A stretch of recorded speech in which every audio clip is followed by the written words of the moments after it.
Hey guys, and welcome back to this channel. In this video I'll be showing you guys how you can add texture to your videos or photos on CapCut. So I just looked at this picture from like a book page, and as you can see there's like no texture, but you want to add texture. So go to effects, go to video effects, and then you're going to find texture, which is here.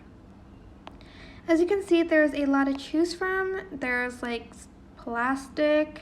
I don't know if it's very visible. Let's see if I can sort of zoom in a little bit. For instance, this folds one. Okay, you can see the folds one the best on this.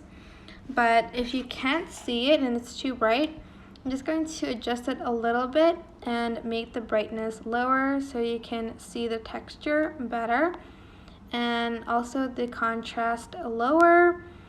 You can also add in saturation and stuff. Maybe add in like a filter, for instance, like this brown filter to really show off the texture, as you can see, like so. And that is basically how you can add textures on your photos or videos on CapCut. Hope this tutorial was helpful for you guys. Don't forget to like, comment, share, and also subscribe to this channel if you haven't done that. If you have any questions, just leave it in the comment section down below, and I will try my best to answer them all. Thank you so much for watching. Bye!